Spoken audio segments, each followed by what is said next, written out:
नमस्कार, मैं हूं विश्वनाथ मिश्र। आज बात करेंगे राहुल गांधी की। कांग्रेस नेता राहुल गांधी की 2019 में मोदी सरनेम को लेकर की गई टिप्पणी के मामले में आज उन पर कोर्ट ने एक कड़ी सजा सुना दी। आज सूरत की अदालत ने फैसला सुनाते हुए राहुल गांधी को दोषी करार दिया। कोर्ट ने उन्हें 2 साल की न केवल सजा सुनाई बल्कि थोड़ी राहत भी दे दी। राहत इस मामले में कि उन्हें तुरंत जमानत दे दी ताकि वो उन्हें जेल न जाना पड़े। दूसरा, 30 दिन की उन्हें अवधि दे दी ताकि वो अपने आप को बचाव कर सकें हायर कोर्ट में जाके। अब बात करते हैं कि किस मामलों में उनको सजा हुई है। राहुल गांधी को डिफेमेशन केस में सजा हुई है, जो 2019 में उन्होंने मोदी सरनेम को लेकर की टिप्पणी की थी। उन्होंने कहा था नीरव मोदी, ललित मोदी, नरेंद्र मोदी, क्या सारे मोदी चोर हैं?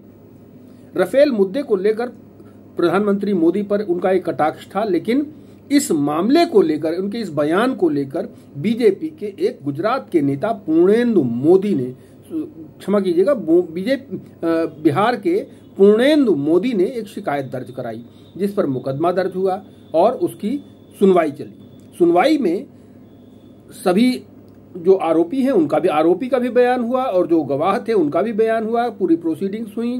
पहले राहुल जी उपस्थित नहीं थे कई मामलों में, काफी समय तक। बाद में उपस्थित हुए, उन्होंने बयान दिया, जिसमें उन्होंने ज्यादातर बार जो बयान दिए, जो ज्यादातर चीजों में उन्होंने अपने बयान से आरोपों से इनकार किया। कई बार उन्होंने जवाब दिया कई चीजों का कि आई डोंट नो, मतलब यानी अवॉइड करने की कोशिश की पूरी लीगल व्यवस्था को।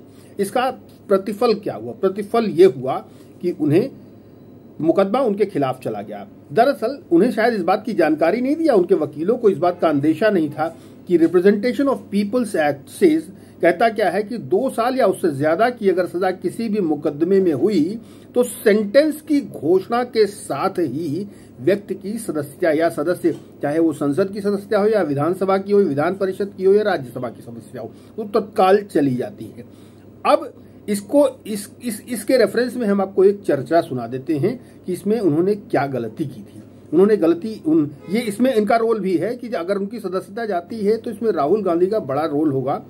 इसके रेफरेंस हम देते हैं कि 2013 में शायद, जब मनमोहन सिंह सरकार थी, उसने lily Thomas versus union of India के मामले में रिप्रेजेंटेशन ऑफ पीपल्स एक्ट का जो सेक्शन 84 जो ये सदस्यता को खत्म करता है, उसका विरोध किया और उन्होंने 3 महीने का जो समय पहले अपील करने का था, पहले उसको सुप्रीम कोर्ट ने निरस्त कर दिया था। लेकिन चूंकि सुप्रीम कोर्ट ने कहा कि 3 महीने का अपील करने के समय की जरूरत नहीं, तो और तत्काल उसकी सदस्यता खत्म हो जानी चाहिए। और उसमें उनको ये था कि अगर 3 महीने में उनको राहत मिल गई किसी भी सदस्य को, तो उसकी सदस्यता बची रहेगी, अन्यथा उसकी सदस्यता जाएगी। लेकिन सुप्रीम कोर्ट ने इसको निरस्त कर दिया। सुप्रीम कोर्ट ने कहा कि जैसे ही सेंटेंस आएगा वैसे ही उनकी सदस्यता चली जाएगी। अब तक कुल 200 एमपीज एंड एमएलएज की सदस्यता जा चुकी है। अब खैर इस केस में हुआ क्या था, राहुल गांधी ने विरोध करने के लिए, और ये सारा कुछ जो मनमोहन सिंह सरकार ने किया था, उस समय आपको याद दिला दें कि लालू प्रसाद यादव फॉडर घोटाले में, यानी चारा घोटाले में आरोपित थे। उनकी सजा होने की संभावना थी, तो उनको, चूंकि वो सरकार के उस समय साथ में थे, सहयोग था, तो उनको बचाने का प्रयास था मनमोहन सिंह सरकार का, ये प्रयास था। तो उन्होंने क्या किया था, मनमोहन सिंह सरकार ने एक अध्यादेश जारी किया और जिसे कैबिनेट ने सर्वसम्मति से पारित कर दिया। पारित हो जाने के बाद राहुल गांधी की आपको एक प्रेस कॉन्फ्रेंस याद होगी, जिसमें उन्होंने सरकार को आड़े हाथों लेते हुए कहा था, अपनी सरकार को आड़े हाथों लेते हुए कहा था कि यह सब व्यर्थ है, और उनकी जो उस कॉन्फ्रेंस में उस विधेयक की कॉपी को फाड़ दिया था। ये बहुत चर्चा का विषय बना था। यानी एक कैबिनेट का सर्वसम्मति का निर्णय उन्होंने फाड़ दिया था, जिसे कैबिनेट ने बाद में वापस ले लिया। हालांकि इस निर्णय को जब उन्होंने तत्कालीन राष्ट्रपति प्रणब मुखर्जी को भेजा था, तो उन्होंने भी इसका विरोध किया था। उन्होंने कहा यह उचित नहीं है। लेकिन खैर, राहुल गांधी ने अपना एक स्टैंड लेने के लिए, एक पोजीशन क्रिएट करने के लिए एक इस तरीके का एक प्रयास किया था कि अपनी सरकार का विरोध किया। एक प्रेस कॉन्फ्रेंस में उस विधेयक की कॉपी को फाड़ दिया था। उसके बाद मनमोहन सरकार ने उस निर्णय को वापस ले लिया, जिसके कारण फिर लालू यादव को जो मदद वो देना चाह रही थी कांग्रेस, वो नहीं दे पाई। खैर, उसका रेफरेंस यहाँ पर यह है कि आज वही जो मसला है उसी अगर राहुल की तत्काल सदस्यता जाती है तो उसमें राहुल गांधी का अपना ही प्रयास होगा। खैर, अब इस बात का प्रश्न का सवाल उठता है कि अब इसका प्रभाव क्या होगा, इस डिसीजन का प्रभाव क्या होना है। तो हम आपको ये बता दें, इस डिसीजन का बेसिक प्रभाव ये होना है कि चूंकि उनको 2 साल की सजा दी गई है और रिप्रेजेंटेशन ऑफ पीपल्स एक्ट कहता है कि 2 साल या उससे अधिक की सजा हो तो तत्काल उनकी सदस्यता चली जाए। अब हालांकि राष्ट्रपति, चूंकि इस मामले में कानून कुछ काम करेगा और ये भी कह सकते हैं कि राजनीति भी कुछ काम कर सकती है, तो दोनों पार्टीज, पक्ष और प्रतिपक्ष दोनों अपने अपने हित की बात देखेंगे, सोचेंगे, तौलेंगे। अगर उनकी सदस्यता जाती है तो होगा क्या, 2 साल उन्हें सजा भुगतनी पड़ेगी।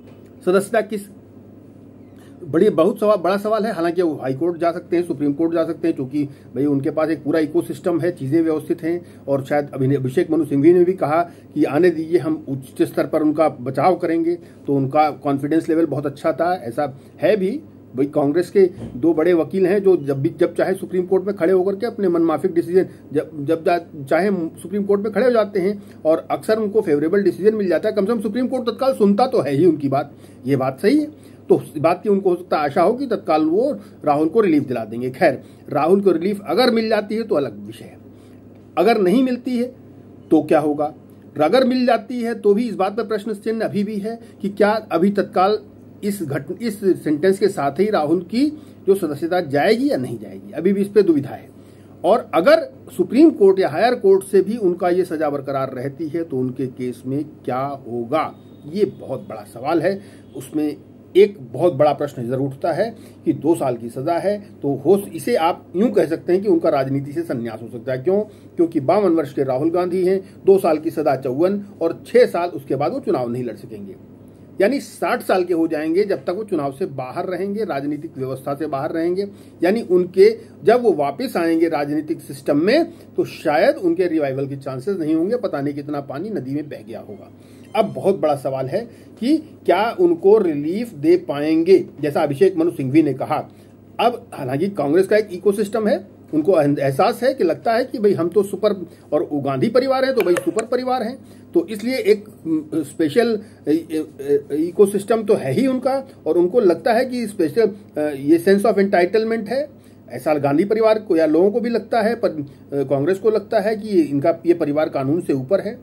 तो अब ये सवाल जरूर है, अब अगर कांग्रेस कोई अपवाद ये क्या कहते, सुप्रीम कोर्ट अगर कोई अपवाद दे सकता है या कोई ऐसा निर्णय निकाल सकता है ताकि उनकी मेंबरशिप बची रहे, ये देखने की जरूरत है, देखने की बात होगी। हालांकि लोकसभा सचिवालय ने एक बयान में अभी इसमें कोई जल्दबाजी न करने का निर्णय लिया है। उसने कहा है कि पहले डिस्कोर्ट का डिसीजन आए फिर हम तय करेंगे।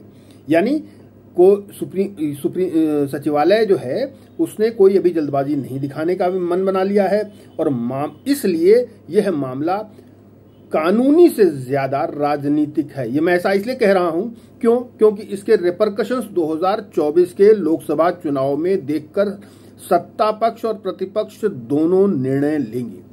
देखना होगा कि अब कोर्ट का क्या डिसीजन आता है, और दोनों पार्टी, सत्ता पक्ष और प्रतिपक्ष दोनों अपने जो पत्ते हैं उसी हिसाब से खोलेंगे।